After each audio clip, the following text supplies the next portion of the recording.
Hello students, welcome to all of you on my YouTube channel Shukla and company. बेटा आज हम अपना economics का नेक्स्ट क्लास करने चल रहे हैं। आपको याद हो लास्ट क्लास में हमने आपको यूटिलिटी के बारे में बताया था, उसी टॉपिक पे आज हम और आगे कंटिन्यू डिस्कस करने वाले हैं। आज की क्लास को स्टार्ट करें उससे पहले आप क्वेश्चन सुनिएगा जिसका आपको कमेंट बॉक्स में आंसर करना है। पहला क्वेश्चन आपका है फादर ऑफ इकोनॉमिक्स कौन है। सेकेंड क्वेश्चन आपका है प्रिंसिपल ऑफ इकोनॉमिक्स बुक किसके द्वारा लिखी गई है। थर्ड क्वेश्चन है वेल्थ ऑफ नेशन बुक किसके द्वारा लिखी गई है। एंड फोर्थ क्वेश्चन आपका है स्कैरसिटी की डेफिनेशन किस इकोनॉमिस्ट ने दी थी। ये चार क्वेश्चन हैं जिसका आपको आंसर कमेंट बॉक्स में करना है। अब हम चलते हैं आज की अपनी क्लास पे। आपको याद हो लास्ट क्लास में हम आपको यूटिलिटी के बारे में जब बता रहे थे तो वहाँ पे कार्डिनल यूटिलिटी और ऑर्डिनल यूटिलिटी के बारे में हम आपको समझा रहे थे, तो उसी पे थोड़ा सा और डिस्कशन करते हैं। अब देखिए बेसिकली कार्डिनल यूटिलिटी जो होती है मार्शल के द्वारा दिया गया अप्रोच है। और हम बात करें अगर कार्डिनल यूटिलिटी के बारे में तो utility is essentially A psychological concept which is incapable of direct measurement in absolute units like the measure of length wait. अब कहने का मतलब है कि जो हमारी यूटिलिटी मीन्स उपयोगिता है इसको हम किसी ऐसे यूनिट में नहीं मेजर कर सकते जैसे कि हम बाकी चीज़ों को कर सकते हैं। हम कहें कि किसी का भार हम माप सकते हैं, किसी का लंबाई नाप सकते हैं, किसी का हम कहते हैं क्या नाम से है कि चौड़ाई नाप सकते हैं, बट यूटिलिटी में ऐसा कुछ नहीं है। एक तरीके के मनोवैज्ञानिक प्रभाव की बात करता है, मीन्स हमारा जो कहें कि मेंटल सेटिस्फैक्शन से रिलेटेड है यूटिलिटी। तो अब आगे देखिए Marshall too says that utility can not be measured directly, it can be measured indirectly by observable effect by the sum of money a man is prepared to give in order to obtain a commodity rather than go without it। अब martial का कहने का तात्पर्य था कि उन्होंने बोला कि यूटिलिटी को हम डायरेक्टली नहीं मेजर कर सकते, लेकिन हम इनडायरेक्ट वे में इस तरीके से मेजर कर सकते हैं कि अगर कोई एक इंसान किसी एक कमोडिटी को परचेज करने के लिए कितना मनी एक्सपेंस करने के लिए रेडी है उसके अकॉर्डिंग हम क्या कर सकते हैं कि उसकी यूटिलिटी माप सकते हैं। दैट्स मीन्स कोई भी ह्यूमन बींग्स जो होगा वो किसी भी कमोडिटी को तभी परचेज करेगा जब उसको उससे कोई यूटिलिटी मिले, मीन्स उपयोगिता मिलेगी, जब उसके लिए वो प्रॉफिट हो। अगर वो इंसान उसके लिए आगे हम कहें परचेज करने के लिए उस यूनिट को नहीं रेडी है तो दैट्स मीन्स वहाँ उसके लिए यूटिलिटी नहीं है। तो अब इन्होंने अपना कॉन्सेप्ट दिया कि अगर कोई भी इंसान है कि एक कमोडिटी के फर्स्ट यूनिट को लेने के लिए 50 रुपये अगर वो एक्सपेंस कर रहा है तो उसके लिए उस कमोडिटी की जो यूटिलिटी है 50 रुपये की, लेकिन उसी कमोडिटी की अगर हम कहें नेक्स्ट यूनिट जो है वो अगर 40 रुपये में लेना चाह रहा है तो वो क्या करेगा कि उसके लिए यूटिलिटी जो होगी वो 40 रुपये के बराबर होगी। अब आप सोचिए जैसे कि हम आपको एक एग्जाम्पल दें। फॉर एग्जाम्पल आप डेयरी मिल्क चॉकलेट लेते हैं, 20 रुपये का चॉकलेट आता है। आप गए पहला चॉकलेट लिए, 20 रुपये आपने दिया और आपको चॉकलेट खाने पे अच्छा लगा, लेकिन जब दूसरी बार आपका चॉकलेट खाने का मन होगा तो आप सोचेंगे कुछ सस्ता मिल जाए, क्योंकि जो फर्स्ट टाइम आपको यूटिलिटी मिली थी उस चॉकलेट से वो सेकेंड टाइम नहीं मिलने वाला है। अब वो इंटरेस्ट हम कहें वो आपको चाहिए, जो उसकी बेनिफिट्स थे वो आपको सेकेंड चॉकलेट में नहीं मिलने वाले। और उसके बाद अगर हम बोले थर्ड का बात है तो थर्ड में आप और कम चाहेंगे। तो यही मार्शल का कहने का मतलब था कि किसी भी कमोडिटी की यूटिलिटी जो है हम उसके प्राइस के थ्रू नाप सकते हैं। ठीक, अब नेक्स्ट चलते हैं हम हमारा जो है ऑर्डिनल यूटिलिटी। ये जस्ट मार्शल अप्रोच के अपोजिट है। अब यहाँ पे क्या बोला गया, ordinal utility is a concept of utility which is based on the idea of preference ordering और ranking instead of the Marshallian concept of measurable utility. अब देखिए कि जो मार्शल ने क्या किया था कि मनी बेस्ड पे किया था, तो ऑर्डिनल यूटिलिटी जस्ट उसके अपोजिट है। यहाँ पे बोला कि हम किसी भी चीज़ के यूटिलिटी को, मीन्स किसी भी चीज़ की कमोडिटी की उपयोगिता को मनी में नहीं मेजर कर सकते, बल्कि हम क्या कर सकते हैं कि उसको रैंकिंग दे सकते हैं। रीजन क्या है कि अब यहाँ आगे देखिए, it is assumed that A consumer is a capable of comparing any two alternative combination of goods and deciding weather he prefers one two the other और इन डिफरेंस बिटवीन देम। अब कहने का तात्पर्य यहाँ है कि यहाँ ये माना गया है, थोड़ा सा मॉडर्न अप्रोच है कि जो हमारे कंज्यूमर्स हैं आज के टाइम में वो भैया पढ़े लिखे लोग हैं और उनके पास हम कहें कि आज के टाइम में अल्टरनेटिव यूसेज है, मीन्स एक ही चीज़ के लिए उनके पास वेरियस रिसोर्सेज अवेलेबल हैं और वो किसी भी रिसोर्स को according to the rank avail कर सकते हैं। जैसे हम बोले कि अगर आज के टाइम में हमें भूख लगता है तो हमारे पास क्या है सादी रोटी अवेलेबल है, फिर घी वाली रोटी अवेलेबल है, फिर हम कहें कि नॉन रोटी अवेलेबल है। तो यहाँ पे देखिए हमारे पास वैरायटी है। तो अब हम क्या कर सकते हैं कि हम अपने भूख के अकॉर्डिंग मीन्स हमारा क्या टेस्ट एंड प्रेफरेंस है उसके अकॉर्डिंग तीनों को रैंक दे सकते हैं कि हमें सादी रोटी से ज़्यादा अच्छा स्वाद मिलेगा कि बटर या नॉन। तो जो भी हमारे लिए ज़्यादा बेटर होगा तो वो हमारे लिए क्या होगा कि उसकी यूटिलिटी हमारे लिए ज़्यादा बेटर मिलेगी। अब देखिए a consumer is capable in of constructing a scale preference in his mind in which different combination और बास्केट और bundle of goods are placed in such a order that the highest utility is ranked above the bundle with the next highest utility and so on. That is the decreasing order of preference. अब देखिए कि इसका मतलब क्या हुआ कि जो हमने आपको बताया कि अब हमारे पास क्या होता है कि हम कई सारे कमोडिटीज़ का हम कहें ग्रुपिंग भी करके एक तरीके से डिसाइड कर सकते हैं किस चीज़ से हमें यूटिलिटी अधिक मिलेगी और जिस कॉम्बिनेशन में हमें यूटिलिटी अधिक मिलेगी उसको हम क्या करेंगे ले सकते हैं। जैसे आपको हम बताएं आप करते क्या है कि होटल में जाते हैं, होटल में बहुत सारे क्या हैं कि आपके पास मेन्यू अवेलेबल होते हैं कि हम कहें कि कढ़ाई पनीर अवेलेबल है, बटर पनीर अवेलेबल है आपके पास, फिर मसाला पनीर अवेलेबल है, फिर उसी तरीके से हम कहें कि पालक पनीर है, साथ में आपको क्या है कि उसके साथ नॉन रोटी अवेलेबल है, प्लेन रोटी अवेलेबल है, जीरा राइस अवेलेबल है।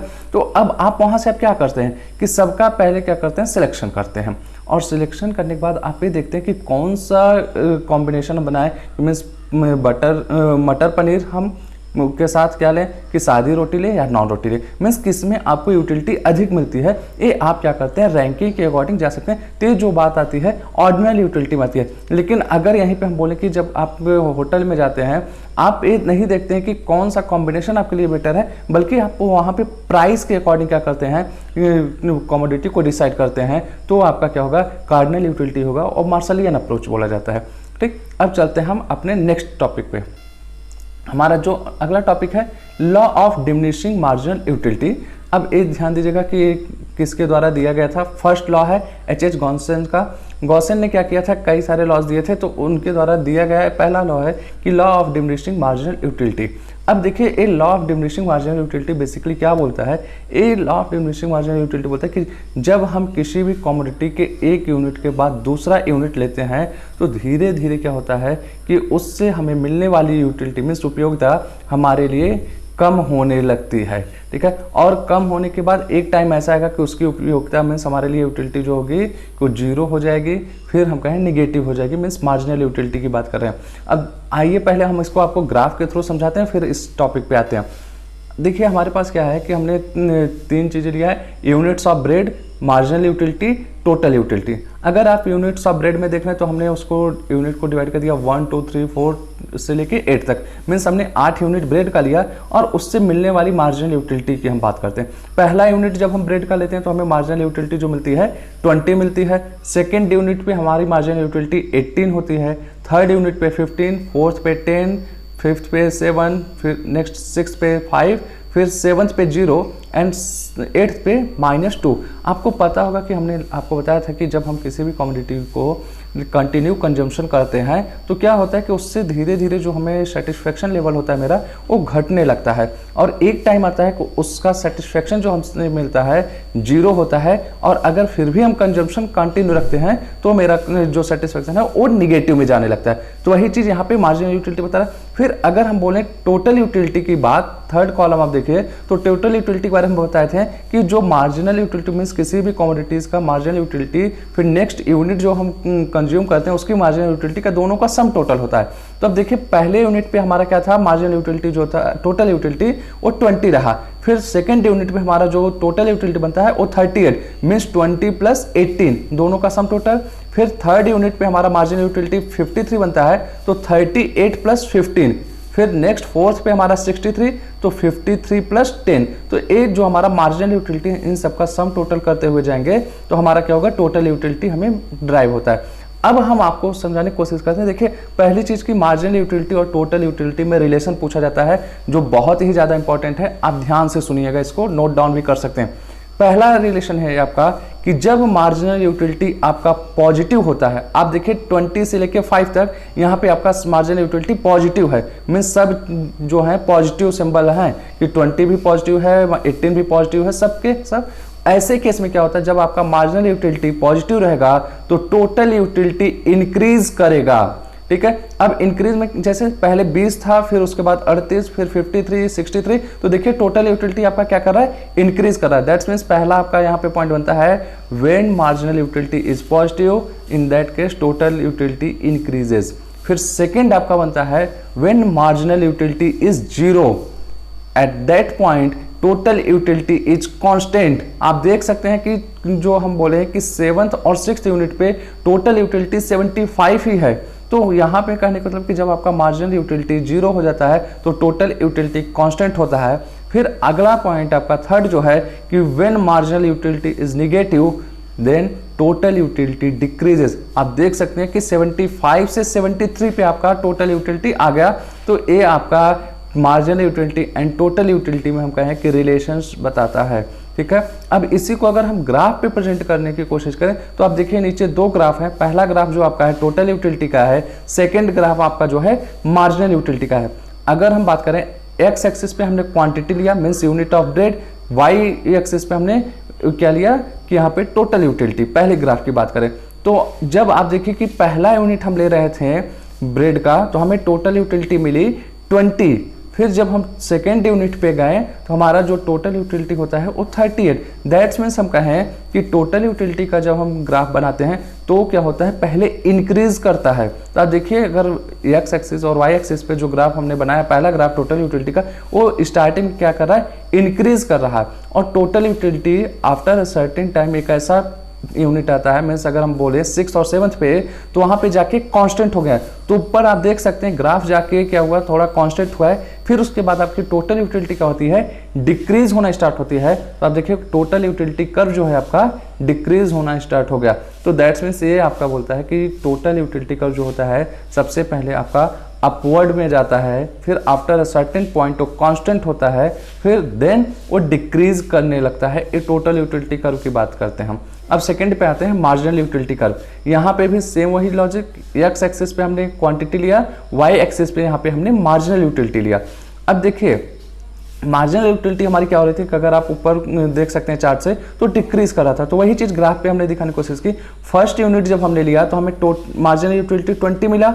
सेकेंड यूनिट जब हमने कंजम्पशन किया तो हमारी मार्जिनल यूटिलिटी क्या होती है, 18। दैट्स मीन डिक्रीज कर रही है। फिर थर्ड यूनिट पे हम गए तो हमारा मार्जिनल यूटिलिटी 15। नेक्स्ट पे जाते हैं तो हमारा क्या करता है, मार्जिनल यूटिलिटी डिक्रीज होता है। और 7th यूनिट पे आप देख सकते हैं हमारी मार्जिनल यूटिलिटी क्या हुई है, जीरो ही है। तो आप देखिए मार्जिनल यूटिलिटी कर्व जो आ रहा है 7th यूनिट पे एक्स एक्सिस को टच कर दिया है। दैट्स मीन्स वो 0 पॉइंट बता रहा है कि यहाँ पे आप। फिर उसके बाद अगर 8th यूनिट आप देखिए तो मार्जिनल यूटिलिटी हमारी निगेटिव होती है। तो मार्जिनल यूटिलिटी कर्व आप देखिए क्या होता है, एक्स एक्सिस के बिलो जा रहा है। तो अगर आपको ग्राफ का कॉन्सेप्ट पता हो तो बिलो एक्स एक्सिस जब आप जाते हैं तो वो आपका निगेटिव एरिया होता है। तो दैट्स मीन्स हमारा मार्जिनल यूटिलिटी कर्व जो होता है वो अपवर्ड टू डाउनवर्ड होता है और after a certain point x axis को वो कट करता है और फिर क्या होता है, वो निगेटिव में जाता है। और सबसे महत्वपूर्ण चीजें जो आप दोनों ग्राफ में देख सकते हैं, चाहे मार्जिनल यूटिलिटी कर्व हो चाहे टोटल यूटिलिटी कर्व हो, ये दोनों कभी भी आपके वाई एक्सिस को टच नहीं करते हैं। ठीक, ये आपका हम कहें ग्राफ का प्रेजेंटेशन हुआ। अब हम आते हैं अपने थ्योरेटिकल पोर्शन पे। देखिए कि H.H. गॉसेंस ने क्या किया, law of diminishing marginal utility का कॉन्सेप्ट दिया। The more we have things the less we want additional increment of it और more we have not want additional increments.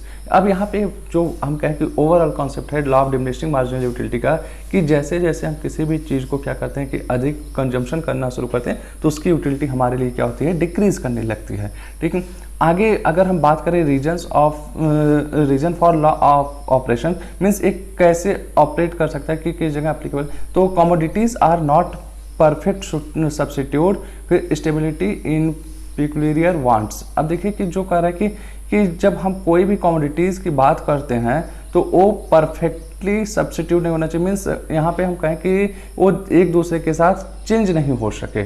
ठीक है, फिर उसके बाद अगला बोल रहे हैं कि स्टेबिलिटी इन पर्टिकुलर वांट्स, कि जो हम कहें कि अगर जो हमारी इच्छाएं हैं वो क्या होनी चाहिए कि कॉन्स्टेंट होना चाहिए, कि मीन्स बहुत जल्दी नहीं चेंज होना चाहिए। अगर फ्रिक्वेंटली हमारे क्या हो कि इच्छाएं चेंज होने लगे तो ऐसे केस में क्या होगा कि जो हमारा law of diminishing marginal utility है वो अप्लीकेबल नहीं हो पाएगा। फिर एजम्पशंस की अगर बात की जाए कि एजम्पशंस क्या है इसके, तो हमने आपको बताया था कि जब भी इकोनॉमिक्स की हम बात करते हैं तो हमेशा कुछ न कुछ एजम्पशंस लेकर चलते हैं। कुछ मीन्स हम कहें कि एक स्टैंडर्ड चीज़ों की बात की जाती है, अदरवाइज कोई भी इकोनॉमिक्स का लॉ कहीं पे भी अप्लीकेबल नहीं हो पाएगा।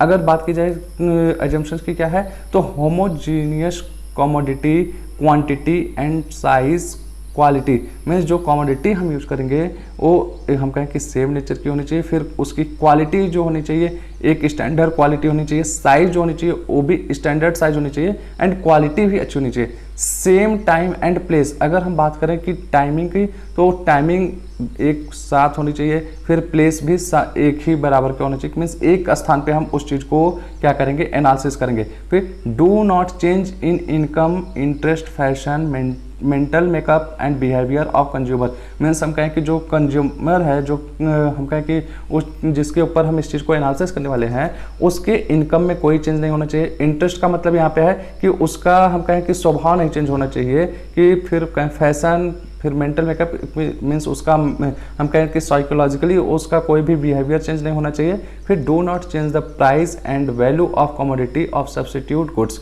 फिर हम कहें कि जो अगर हमारे लिए दूसरा गुड्स अवेलेबल है उससे रिलेटेड, उसके भी प्राइस में कोई भी चेंज नहीं होना चाहिए।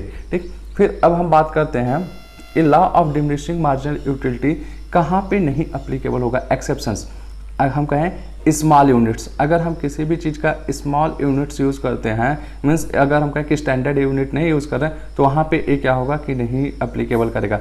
फिर इंटॉक्सिकेंट कमोडिटीज़, मीन्स हम कहें कि जो हमारे नशे की दवाएँ होती हैं, कि या जो चीज़ें हमें नशा करती हैं, जैसे हम कहें कि हमारे लिए अफीम्स हो गए, फिर सिगरेट्स हो गए, वाइन्स हो गए, इन पे ये चीज़ नहीं अप्लाई होगा। फिर रेयर कमोडिटीज़, रेयर कमोडिटीज़ का मतलब है कि जो बहुत ही मुश्किल से मिले, उन चीज़ों पे नहीं ये अप्लीकेबल होगा।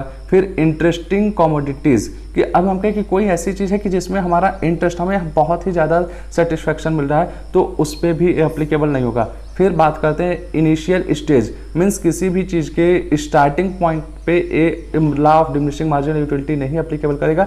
ये क्या होता है, आफ्टर अ सर्टेन टाइम, कि हम कहें कि कॉन्टिन्यूस जब आप कंजम्पशन करते रहेंगे तब जाके क्या होता है कि law of diminishing marginal utility concept आपका अप्लाई करता है।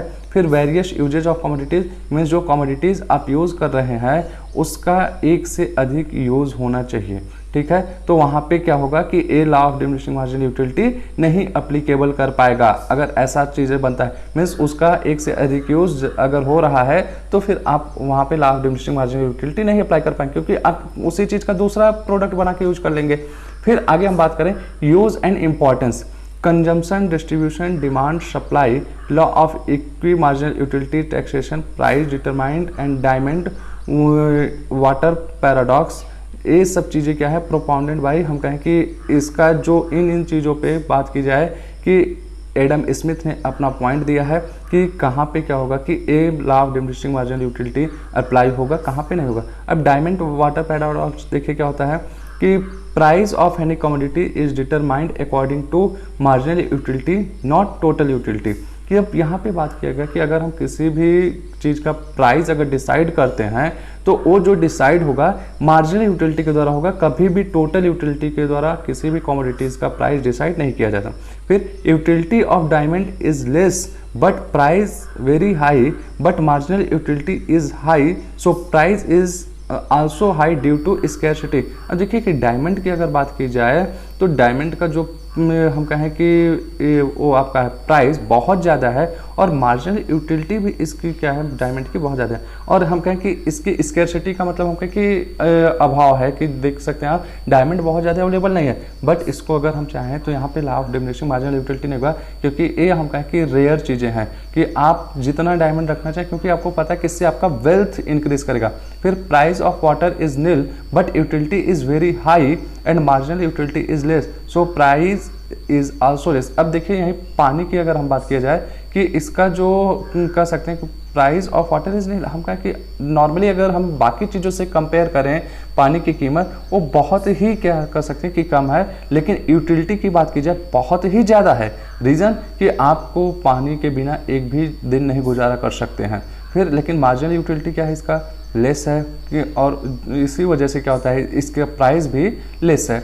More quantity of the articles less utility less price, means हम कहें कि अगर हम जैसे जैसे किसी भी चीज़ का, किसी भी कमोडिटी का क्वांटिटी बढ़ाते हैं तो उससे हमारा क्या होगा कि उसकी यूटिलिटी क्या होगी, लेस होगी, और उसकी वजह से क्या होगा कि उसका प्राइस भी घटने लगता है। Less quantity of article, more utility, more price. अगर हम कहें कि कोई भी, अगर हम कमोडिटी ले रहे हैं, कोई भी आर्टिकल ले रहे हैं, उसकी क्या करें, क्वांटिटी को कम करते हैं तो उससे यूटिलिटी हमें क्या होगा कि अधिक मिलता है, और उसके लिए हम प्राइस अधिक पे करने के लिए तैयार रहते हैं। आई होप आपको ये चीज़ें समझ में आई होंगी।